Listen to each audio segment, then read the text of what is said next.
Hey, Jimmy, it's time for you to go. Yeah, all right, let me just finish this. No, you're done. I want you out of my apartment right now. Well said, Boy Wonder. Or what? Don't answer. That's a trick question. I speak from experience. I'm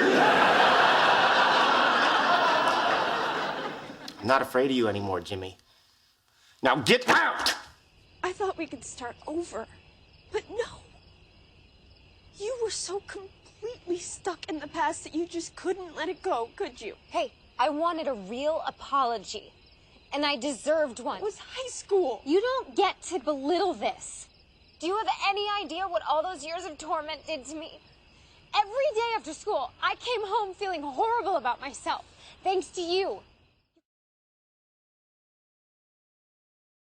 Hey guys, welcome back to my channel, and today we're going to be talking about bullying. So as someone who was bullied a lot in life, I think it's fair to say that the nerd revenge fantasy, also known as getting back at your old bullies, is very enticing. A lot of people who are bullied in school are mainly told to get over it, but the bullies are never really told to apologize or change. And in fact, Hollywood loves making villains out of bully victims because it gives them an easy motive for their evil deeds.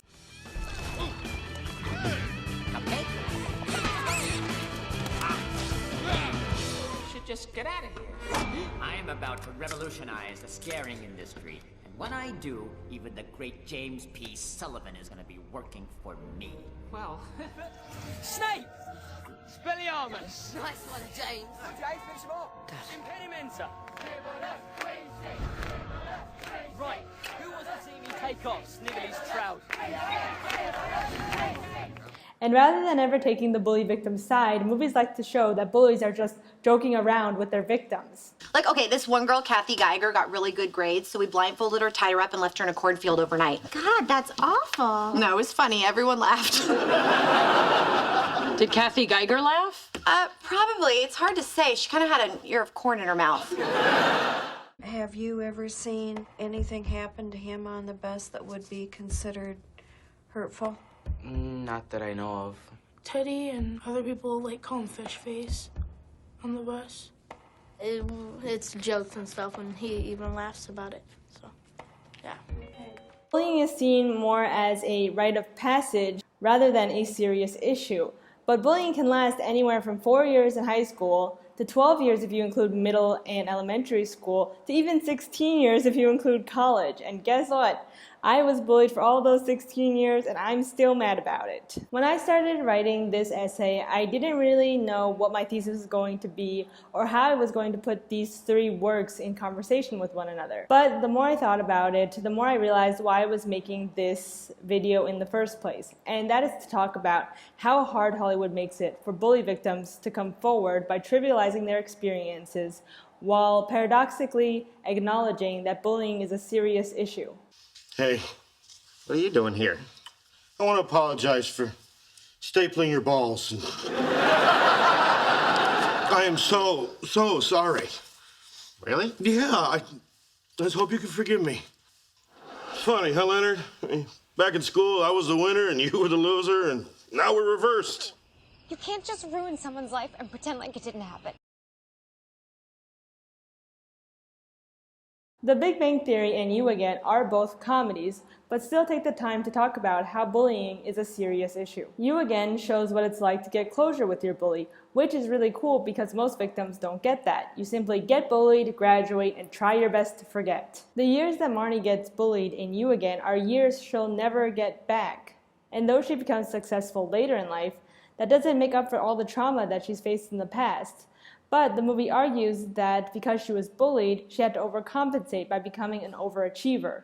Though you can say that's a positive takeaway from bullying, and the movie does kind of shove this "what doesn't kill you makes you stronger" narrative down your throat, it still doesn't shy away from the serious effects of bullying and even the intergenerational effects it can have, illustrating that the trauma from high school can last a lifetime.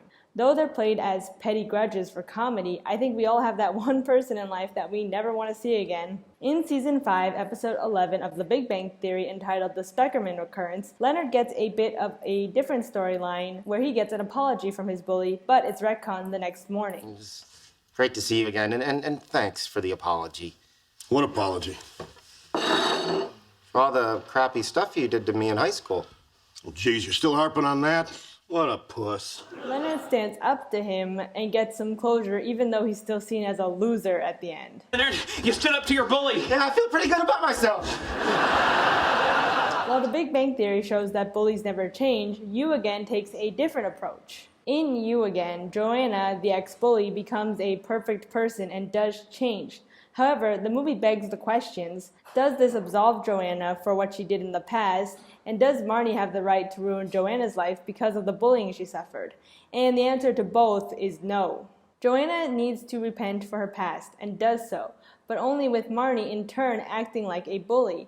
She invites Joanna's ex to the rehearsal dinner, and she even plays a video from her high school time capsule in order to show people how bad of a person Joanna was, making Will, her brother, rethink his and Joanna's engagement. In all, the movie is good for saying that Joanna still needs to apologize, but bad for making Marnie out to be the villain. And you could argue that they only did this to make Marnie's character more complex in order to show that there are a lot of gray areas when it comes to bullying.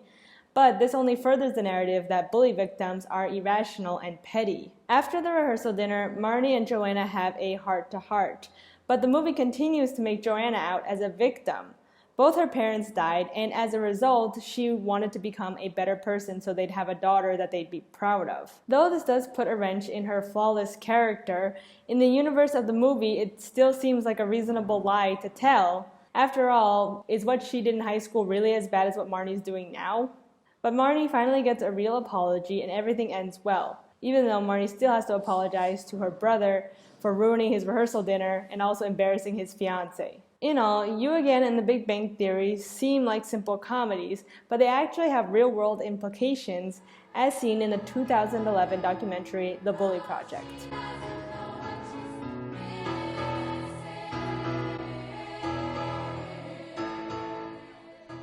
Schools love to deny bullying in order to remove any culpability. In fact, most schools resolve bullying by making the victim and the bully apologize to each other, just like You Again, thus sending confusing messages to the students who were victimized. And I'm actually going to play this clip in its entirety, just to show the level of incompetence the higher-ups have when dealing with bullying. Cole! Cole? What? You are not going anywhere. He is offering his hand, and let this drop. You may go. Cole, I expected more. Because he criticizes me every single day. Then why are you around him? I don't. He comes to me. I try and get away from him. He follows me. Okay. And they criticize me, calling me a P-U-S-S-Y. Okay, honey, that's not right, and he shouldn't do that. I don't even know But why. you know what? He was trying to say he was sorry. He already did, and he didn't mean it. But You he know what? continued on. You didn't mean it when you stuck out your hand out either. So that means you're just like him, right? What you don't like in him, Except I don't you, hurt people. by not physically. shaking his hand, you're just like him. Like someone who pushes you into a wall, threatens to break your arm, threatens to stab you and kill you, shoot you with a gun. He apologized. And have you reported all that sort of stuff? Yes. Okay, then it's been They taken told- care of. And all of them said, even the cops told him to stay away from me. Okay. And he doesn't. All right. Can you try to get along? I think you guys might be really good friends at some time. We were.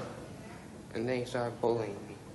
I watched The Bully Project in my junior year of high school, not because a teacher or school board made me, but because I actively sought it out. I wanted to see and be able to connect with other kids like me, and it was extremely sad, but also helpful to know that I wasn't alone. And the scene of the two boys needing to shake hands stuck with me for life. Bullying, as seen in the documentary, is never serious enough until it's too late, until someone's committed suicide or is seriously hurt.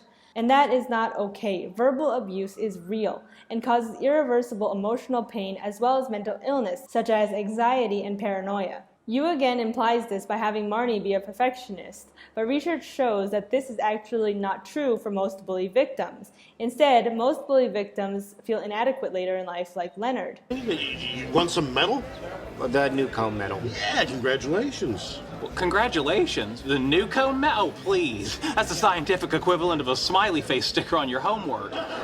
On the other hand, pure bullies, bullies who bully over a long period of time, tend to be the abuser in abusive relationships and develop antisocial behavior and lack of empathy, as seen with Leonard's bully, Jimmy. Well, geez, you're still harping on that? What a puss. School board and faculty in the documentary are clearly inept when dealing with bullying, thus illustrating a larger problem across the nation. Within the first few moments of the documentary, the assistant principal at the school where Kevin goes sees one kid crying after being beat up, but she doesn't believe him because she doesn't see any physical damage, even though the boy was clearly crying. I don't see any hole. He got hit pretty good. Did he? In the case of Kelby, a lesbian student growing up in Oklahoma, her teachers isolated her and encouraged homophobic behavior, which in the end made her leave school. Another teacher told me how they burned fags and kept talking about it with me in the classroom, and everyone was laughing, and they knew it was hurting me, and they kept going. The same assistant principal from earlier also refuses to take Kevin's bullying on the bus seriously. I'm gonna be honest, like, I am upset enough I don't want him to ride the bus anymore. What bus is he on? 54. It's absolutely not acceptable. I mean, they're stabbing him with pencils and choking him, and... Buses are notoriously bad places for lots of kids. I wish I could say I could make it stop on that, but I'm not gonna lie to you. I can't. But what we can do is we can get him on another bus.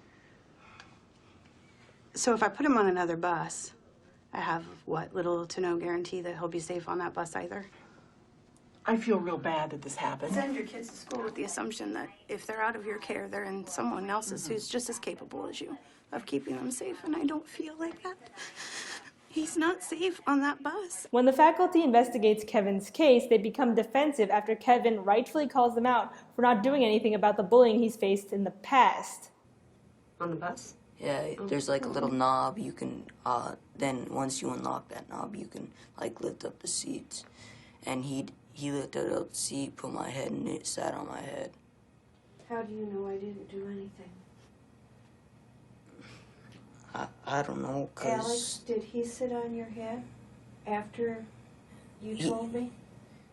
I did talk to him. And he didn't do that again, did he? No, but he was still doing other stuff after that. They also put all the onus on him to speak out, rather than taking action against the bullies. What's one thing that you need to start doing that you haven't done? How can we help you? Yes. Do you trust us that we'll do something when you tell us that someone's bothering you? Oh, in 6th grade, you, did nothing about, Teddy sitting on my head. One trope that I think makes people favor the bully over the victim is the sympathetic bully character that is thankfully absent from You Again in The Big Bang Theory. Joanna doesn't play too much into this, as the revelation about her parents only comes out when she's an adult, and The Big Bang Theory almost goes this route, but thankfully retcons it at the last moment, showing that people are just jerks. But movies like The Bridge to Terabithia and Sierra Burgess is a Loser love to blame bullying on abusive parents and abusive households.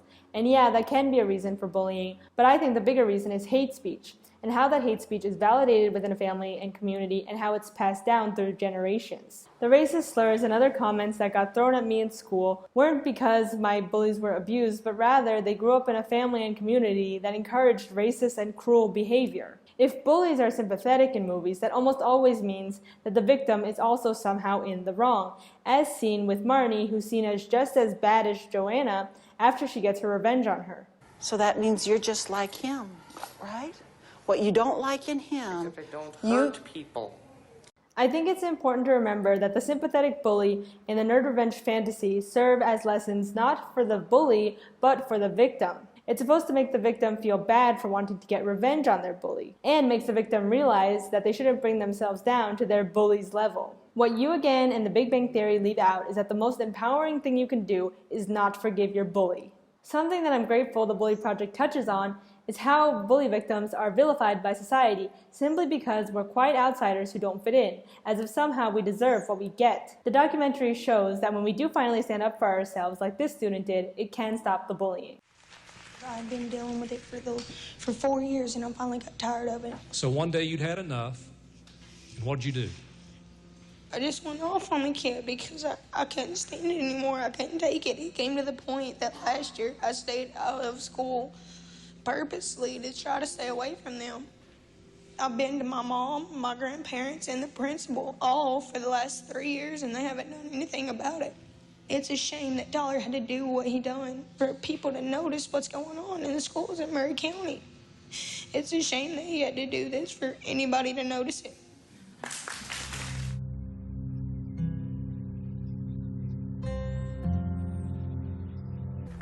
They went around, they were calling me a pussy, shoving me into lockers, saying, F you. And now, after I've actually stood up for myself, they just walk by me and just like, oh, there's another kid. He's just another kid here at our school. One story that could have vilified a bully victim but doesn't is Jamaia's story. Jamaiah, a 14-year-old black girl who'd had enough of the bullying, stole her mother's gun and threatened her school bus with it. The sheriff says that no amount of bullying would justify this, and I kind of agree with him. However, he constantly puts the blame on her and not on the bullies or school board. He even says that she could get hundreds of years for this. Even though things came out as best as they possibly could have, if you added up all the years that she could get, it would be hundreds of years. In the end, all the charges were dropped and she spent 2 months in a psychiatric hospital. The documentary paints Jamaiah and her family as bully victims, and I applaud it for doing so, because Jamaia's story is so layered and deserves to be told. Protecting a potential school shooter is pretty out there, and not that I think that she's a martyr or anything, but her story does show what it's like to be a black girl and bullied while living in the school-to-prison pipeline. However, I couldn't help but think that they only used Jamaia's story as a desperate last attempt to appeal to parents and students to do something about bullying. If the parents and students don't care about the other victims in the documentary, they at least care enough about themselves in order to not want a bully victim to bring a gun to school. And I'm aware that I'm kind of climbing a slippery slope here, especially in the current political climate. On one hand, I and the documentary want to raise awareness about what goes on in some victims' minds. However, I also don't want you to think that I'm okay with school shootings, as the narrative around them is usually that they were bullied and or struggling with mental illness. But the matter of fact is that mass shooters in the US aren't victims of bullying or lone wolves. No, these are premeditated attacks by neo-Nazis who thrive on hate speech, are part of hateful online communities, and want to go out as heroes.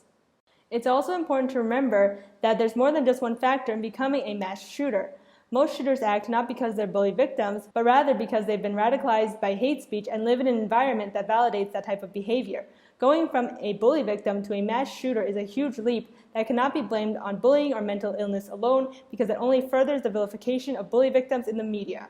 Not only does blaming mental illness and bullying hurt real victims of pure-on-pure abuse, it's also sometimes used by right-wing pundits in order to make the audience sympathize with the shooters and see them as victims. The right loves to turn PC rhetoric surrounding mental illness on its head by saying that the left doesn't care when they're being bullied, when in reality, bullying is never the sole cause of a mass shooting. You don't need to look to the news to understand how bully victims become villains. Just think about why they're put on the outskirts of society to begin with. They have something different and therefore wrong. They're poor or have a religion other than Christianity. They're trans, queer, or a person of color. They are disabled or have a deformity. The list goes on. The point is that they're easy targets where society's problems can easily be placed. Just think of Randall from Monsters University, who becomes a villain later in life because he was nerdy as a kid. Or Snape from Harry Potter, who, because he was poor, was picked on by the jocks and later becomes an abusive professor. Because we're already so familiar with Hollywood's narrative of bullied loner kid becomes a villain, it makes it that much easier for politicians and news corporations to blame bully victims rather than face the real problems at hand, such as xenophobia, racism, sexism, queerphobia, ableism, and fascism. The impacts of bullying didn't radicalize me or the thousands of other kids who suffered every day in silence. Instead, my bullying made me paranoid, anxious, and insecure. When I'm out in public, I constantly think people are looking at me, laughing at me, or talking about me behind my back. Or even worse, that I'll run into someone from high school and all of those feelings will come flooding back after years of trying to repress them. And those are the real consequences of bullying that need to be talked about. Unfortunately, I can't end this video without saying that I too was a bully at times in order to gain power or to take away attention from myself. And I want to say that I'm sorry and I'll never stop trying to do better. However, that doesn't mean you need to forgive me or any of your own bullies, because I know I never could. What we can do now is take real victims seriously and catch instances of verbal and physical abuse, because if we do, we will make the world a safer place.